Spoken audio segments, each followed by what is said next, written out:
Hello there, world of tankers. Welcome to the channel. I'm your host, Blitz, and in today's video, we're talking about World of Tanks Blitz Reforged, the largest update that will ever come into the game. A lot of people do not like the future prospects of this update. In today's video, I'll be sharing my personal opinions on what I like, what I don't like, and how I feel about the future of this game, as not many people have really been talking about Reforged since the original announcement. First of all, let's talk about the planned time period from now until when I think the game is going to be released. Well, I'm expecting, honestly, about 3 to 5 months, and we will see Reforged fully released into the game. I think we will get it before 2026. That's at least my outlook. I don't know if that's the case, but we're currently in the second iteration of testing for Reforged. My guess is in about 2 months, we're going to get the third iteration, and those will mostly be the final changes. And then after that, the game will be released, or the update, should I say, will be released in another 2-ish months. So I think a 5-month period right before the Blitz Fair is going to be the best time of, release for Reforged. So we can assume somewhere around November to December. I could be wrong. Maybe Wargaming will push it back further if there's more complaints, but that's my guess. Now, with that being said, let's actually talk about everything there is to know about Reforged. Let's start off with sets, the good and the bad. I'm not fully against sets. I will say that right out of the gate, right? Because I understand Wargaming's perspective. They have a lot of people which just don't understand how the different classes and vehicles play. For example, we have heavy tanks, tank destroyers, mediums, and lights. And if you click on tank destroyers, it'll show you all of the tank destroyer classes. If you click on heavies, it'll show you all the heavy tank sets. And that's pretty cool. But honestly, my favorite part about the set feature is the search functionality. On this page here, you are able to use a bunch of different tags to kind of, narrow down the search on what you want. So let's say I want a vehicle which has really good armor and maybe high damage. Well, if you want that, you can check these two tags on, and now Wargaming will show you the T95, T110E3, which is honestly a super heavily armored high alpha tank, or the T110E4. Now, to be fair, I'm not sure why the VK72 and E100 aren't here, because both of those tanks have super high alpha, super heavily armored armaments as well. Yeah, there still needs to be some features fixed with the tags, and I would love to sit down and talk to Wargaming about what exactly needs to be added and what should be taken away. For high penetration, we can expect vehicles like the Hori, and it's only the Hori right now. Again, there needs to be more tags, there needs to be more things fixed. The Jagdpanzer 100, Object 268, anything along those lines should be here. But I do like the idea that you have the ability to select these little tags here and have an idea of what line you want to go for, right? You got super high mobility, you have all the autoloaders. I think that's actually a really good thing. I think they should also put that page here, and they should let you select what you want, and it would narrow down a lot of the sets. That's a good thing, right? I actually am a big fan of that. I don't hate the idea of sets. They're like their own little window. You click on one set, and then you've got all these vehicles available, the Waffenträger F1 and the 183, the 4005. The way that Wargaming has structured sets is very similar to the current tech trees. In fact, they've also brought tech trees into the game, as we can see. And they don't look too bad at this point. The European nation, I still think the Leo and the Emil should be combined into one set, but honestly, the European nation looks pretty fine for the most part. If you make your way over to Japan, it looks completely fine. Britain, it does need to be a little bit cleaned up. You go from a tier 3 to 5, and the reason why is because there's a LTTB in between. Why is the LTTB here? I don't know. It doesn't make sense. Yeah, I don't... Just put the Comet there. Like, it goes from the Cromwell. Why is the Comet not here? I don't even know. Yeah, the Comet goes to the Centurion. I don't understand it. It's a little confusing, but yeah, you get my point. In general, though, I will say it's not awful, right? We can see the AT2 goes to the Tortoise, the Challenger goes to the 183, Comet goes to the 4202. This is kind of goofy, though. I just think they need to clean up the tech tree page a little bit. It's honestly about 80% of the way there. And, like, the Chinese tree is fantastic. This is exactly how they should be done, right? They should be all individual lines that go right down to the tier 10. By the way, even though it says 7 right now is the max tier, that is being fixed in the next version of Reforged. But in general, I'm pleased with the way that they are doing the tech trees. I just don't understand why they split some of them. Why is the AMX M4 split from the AMX 5100? Why does the 1375 split from the 1390? Those are things that I would still like to be fixed, and that's really the only things I have to say about honestly, the tech trees. If Wargaming cleans that up a little bit, it'll be fine. You'll be able to select the tank you want. You'll be able to customize it just like this. That's fine with me, right? So it is pretty it's pretty easy to navigate the tech trees for players that are used to them. And for new players, we have the sets. It's honestly not that big of a problem. Now, something which could be a big problem, but it really depends on how Wargaming balances it, are keys. To get your hands on keys are based off of your player level. You can see as you level up, you get your hands on keys from level 5 to level 179 to level 180. You get keys, and as you can see, you just get a bunch of keys as you level up. You also get gold as you level up, which is actually pretty nice. I don't know at what point you don't level up anymore. I think it's just this infinite scaling system forever. So at some point it might stop, but as we can see, it doesn't appear to. Oh, it stops at 500. But my guess is once you've reached level 500, you already have all the keys you'd ever need for any line ever introduced into the game. The way you get keys is honestly pretty simple. And if Wargaming balances this properly, I don't think it'll be a huge problem, but it really depends on how they balance it. We can see here that I need 25 purple stars to level up to 200, which will give me 10 keys. So, how do you get these purple stars? Well, it is basically each level in the set. We can see right now that this set is level 60, and it can go to a max of level 100. So if I used XP, or I played in the set, I will then continue to unlock levels in it. So we can go from level 60 to level 64, and then if we take a look at my set level, we can see that I am now 24 out of 25. So if I simply got one more set level unlocked, I will now be player level 200. So yeah, it's going to be a lot of leveling up to get your hands on keys and leveling up your account. But it's also going to be depending on how many battles you've played and how many sets you already have unlocked. If you're a beginner, it's a lot simpler. I think it's only 7 or 6 levels as a beginner to get keys, where the higher you are, the harder it is to level up. We'll have to see how that's balanced. Hopefully, players like myself, players like you that might be veterans, get just a bunch of keys available, and then you don't have to worry about anything. But yeah, it's going to be a tricky balancing thing. If Wargaming does it properly, we won't even notice keys. But if they do it incorrectly, there's going to be a lot of complaints, and it's still why I want keys to be removed. But if they don't remove them, as long as they balance the grind process, where if you play games and you unlock keys at the same time, then it won't be a problem. But again, we'll have to see how that exactly works out. I understand why they're doing it. They're trying to limit how many lines people can grind at the same time, so they experience and learn how to play that tank more, which I don't necessarily have a problem with. I just have a problem with the possibility of, maybe gatekeeping players like myself from getting new lines unless I play 8,000 battles to level up my account.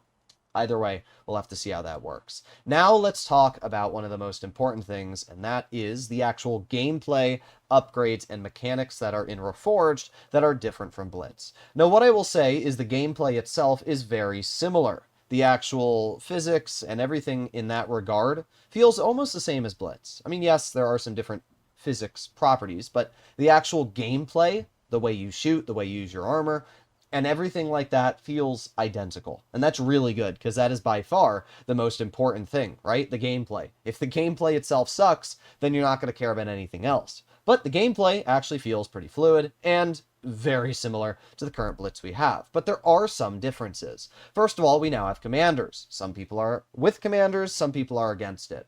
I'm not against commanders, I'm against the monetization of commanders. We're going to have to see what Wargaming ends up doing. I guarantee at some point they will be throwing commanders into crates. We just have to hope that they don't ruin the game. That's really all we can do.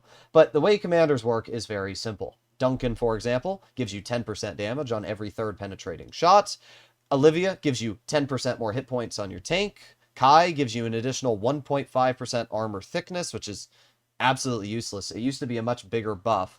Actually, it's possible that he's just level 1, but if it's only 1.5, that would be useless. And then after blocking damage, you get 3% higher damage as well. I think that this is just because Kai's like level 1 right now, though. When he actually gets leveled up, he'll be a lot better. But that's for heavy tanks. We also have commanders for mediums. So if we, go over to medium tanks, we select off just Sweden here, right? We go over to the Leopard, upgrades. We can take a look, and we now have Anthony. And Anthony gives you 10% movement speed and 12% reload speed when tracking someone. And then you also have tank destroyers, which have Lisa, which gives you better camouflage and accuracy after every third penning shot.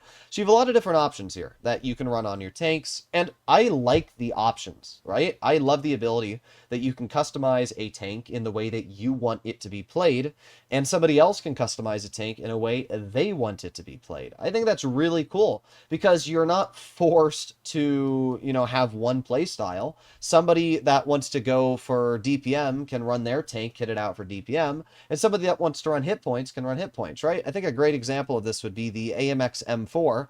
I mean, this tank has some of the most hit points in the game, especially because it has sandbags, 2,650 health.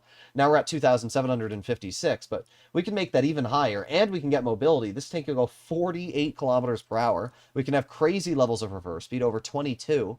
And then if we go over to the commanders, we can put on Olivia, which gives us even better power to weight ratio, and it gives us more hit points. We might be over 3,000 hit points in the AMX M4. I mean, think about that. That's insane. But that's the loadout that you're able to do on a vehicle like this. You're able to completely change the playstyle of your tank, entirely dependent on what type of player you are. And I think that that is pretty cool. So that's not bad at all. There are some also equipment changes, which I'm not going to break too much into because those are obviously going to be messed with, and we'll have to see exactly what happens to the final state of equipment changes. The final thing that we really want to talk about are the graphics. Are they better? Are they worse than the current Blitz we have? Well, I've still heard some horror stories from people playing on iPad, and I do have an iPad, I just haven't tested it out myself on iOS.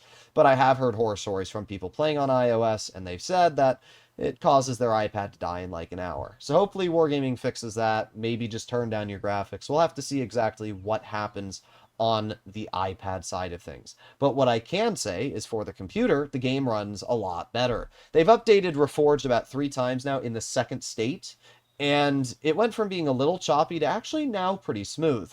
There are still some moments every now and then when the game freezes for a second and then catches back up, which does need to be fixed. But the actual gameplay feels pretty smooth. Like, you can see how smooth this feels when just scrolling in the garage. It used to be really bad. The background used to be pixelated. I no longer see the pixelation in the background.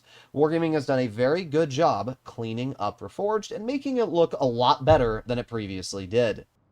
Well, it took a bit of time, but we actually did find a match. I would assume that most of the enemies are going to be bots, but that's fine. Yeah, there's not a single real person on the enemy team. I actually have a teammate that's real. Maybe there is a real person on the enemy team, but if they are, they don't have an avatar. I can tell you that. But look at how much health I have in my AMX M4. 3,032. And by the way, you can't see it. Let me move my face cam just a teeny bit here. There you go. You can see my FPS counter. I don't know why it's covered by the this wheel, but either way, I'm sitting at over 160 FPS. And as you can see, the game is running very smooth. Way smoother than it was previously, and yeah, it's actually pretty good that Wargaming has finally appeared to fix it. We can see, though, the gameplay, the aiming, most of the experience that we are having right now is similar to the current Blitz that we'll play. I still think they need to fix the aiming a little bit. It can be a little choppy here and there, but okay, well, that was just reticle lag. I'm glad they haven't fixed that, but either way, in general, the game's looking a lot better. It's running a lot smoother, and those were some of my biggest gripes with Reforged, was the way the game was running. But the fact that I can have a 3,000 health AMX M4 that can go almost 50 kilometers per hour, that can reverse at 22 is wild when you actually just take a second and think about it. Like, it's crazy. We can put on our reactive armor here in case that Kron tries to shoot us. There you go. Kron only does 300 damage. Back up. Keep chilling here.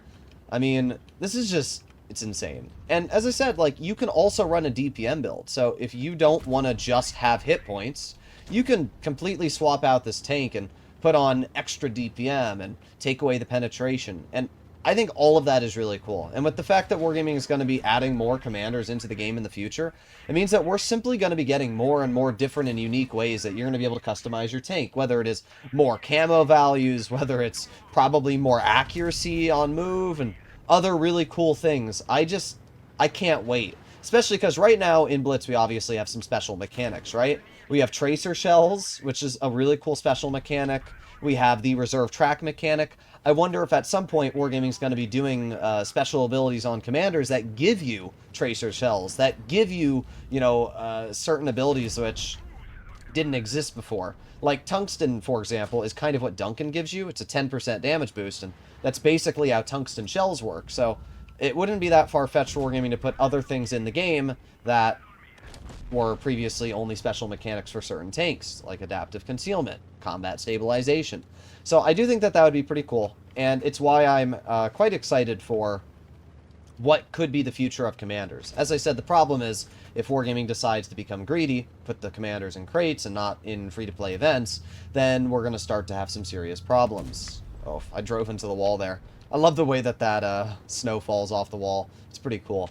By the way, look at how fast my AMX-M4 is. We're chilling at 34, 36. Okay, now we're up to 40 kilometers per hour. Still accelerating 44, 45, 46, 47. Like, tell me this is not insane levels of speed for a vehicle that weighs like 60-something tons and has, some of the best armor in the game. It's kind of wild. But overall, what are my opinions of Reforged? Honestly, I'm going to give it an 8 out of 10 right now. Yes, there are still problems, and that's why it's not getting the final 2 bars. I know the people are going to be like, oh my god, Droodles is a shill for Wargaming, but at the end of the day, the more I think about Reforged, the more I mess around with it. Yes, there are things that I want to see fixed. Most of it are UI-based. But when it comes to the gameplay, and when it comes to the actual fun factor, I think that it's going to be really fun to be able to customize your tanks in ways that you like. They do need to fix the way that you look at player icons. I don't like this. This is bad. This needs to be fixed. It looks bad. You can find a player's win rate. We can see here that the STV on our team is a 40% win rate player. But I don't know why that's not just here. I don't know why it isn't win rate, average damage, and then the stats like our current Blitz page. Our current Blitz page is just way better. It needs to be done like that. Nobody cares about special battle modes. Nobody cares about battles in platoon or time spent in battle. I don't care about that. I want to see my stats. I want to see my mastery badges. I want to see all of that plastered right in front of me like, a decorated war hero. Because what else should you be plastering here? Nobody cares about what bronze division you're in, bruh. Either way, there are certain things I still want to see fixed, but at the end of the day, it's definitely getting better. We can see that the test servers will shut down on July 3rd, and then we will stay tuned for news about Ultra Test 3. So we'll have to see what happens. Hopefully Ultra Test 3 refines some of those problems here and there. Apart from that, though, hopefully enjoyed today's video, and let me know what you guys think about Reforged in the comments. Either way, I'll see you in the next one. Bye-bye!